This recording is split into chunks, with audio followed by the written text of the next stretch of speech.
பிரியமானவர்களே, இயேசுவின் நாமத்தினால் அன்பின் வாழ்த்துக்கள். எல்லாரும் எப்படி இருக்கிறீங்க? சந்தோஷமா இருக்கிறீங்களா?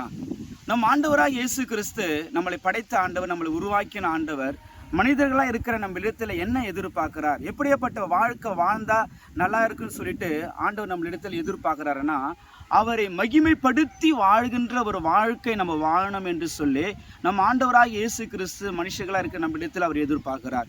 வேதத்தில் ஒரு வசனத்தை வாசிக்கிறேன். 1 கொரிந்தியர் 6வது அதிகாரம் 20ஆம் வசனம் இப்படியா சொல்கிறது: கிரியத்துக்கு கொல்லப்பட்டீர்களே, ஆகையால் தேவனுடையவைகளாகிய உங்கள் சரீரத்தினாலும் உங்கள் ஆவியினாலும் தேவனை மகிமைப்படுத்துங்க அப்படின்னு ஆண்டவர் சொல்லியிருக்கிறாரு. அப்போ நம்ம சரீரம், நம்ம ஆவி, ஆத்மாவினால தேவனை மகிமைப்படுத்தி வாழ்கிற ஒரு வாழ்க்கை வாழணும் என்று சொல்லி ஆண்டவர் விருப்பப்படுகிறாரு. நம்ம சரீரமே நம்மளுக்கு சொந்தம் இல்லை, இது ஆண்டவருக்கு சொந்தமாக இருக்கிறது. நம்முடைய ஆவி, ஆத்மா, சரீரம் ஆண்டவருக்கு சொந்தமாக இருக்கிறபடினால நாம் இஷ்டம் போல இந்த பூமியில் ஜீவிப்பதற்கு ஆண்டவர் அனுமதி கொடுக்கல. அவருடைய வழியில் நடந்து நம்ம செல்லணும் என்பது தான் அவருடைய சித்தமாக இருக்கிறது. ஆண்டவருடைய பிள்ளைகளே, இந்த சத்தத்தை கேட்குற தேவனுடைய பிள்ளைகளே, ஆண்டவர் இந்த சரீரத்தை அவர் மகிமைப்படுத்தி வைத்திருக்கிறபடினால இந்த சரீரத்தை அவர் மகிமைப்படுத்தியவன் இந்த சரீரத்தில் இந்த சரீரத்தை உலக பிரகாரமான பாவ காரியங்களில், ஆண்டவருக்கு பிடிக்காத காரியங்களிலே நம்ம என்ன பண்ணக்கூடாதுன்னா விட்டு கொடுக்கக்கூடாது.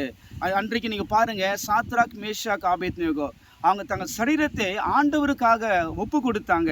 தானியேல் தங்கள் சரீரத்தை ஆண்டவருக்காக ஒப்பு கொடுத்தாங்க, பரிசுத்தமாக ஜீவித்தாங்கன்னு சொல்லி நம்ம பார்க்குறோம். ஆண்டோட பிள்ளைகளை, சத்தத்தை கேட்கக்கூடியவங்களே, இன்றைக்கு கர்த்தர் நேரத்தில் என்ன சொல்லுகிறாருன்னா, அவரை மகிமைப்படுத்தி ஒரு வாழ்க்கை வாழணும் என்று சொல்லி நம்மளுக்கு இந்நாளில் ஆண்டவர் பேசுகிறாரு. நம்ம கண்களை மூடி நம்மளை ஒப்பு கொடுத்து ஜெபிக்க போகிறோம். கண்களை மூடி ஜெபிக்கலாமா?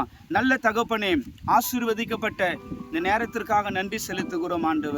ஆண்டவரே, மகிமைப்படுத்தி வாழ்கிற ஒரு வாழ்க்கை நாங்கள் வாழணும் என்று சொல்லி நீர் எங்களோடு கூட பேசியிருக்கிறீர். ஆண்டவரே, விசேஷமா ஆண்டவர், எங்களுடைய சரீரம், எங்கள் ஆவி, ஆத்மா இது எங்களுக்கே சொந்தம் இல்லை, இது உமக்கு சொந்தமாக இருக்கிறது என்பதை நாங்கள் அறிந்திருக்கிறோம்.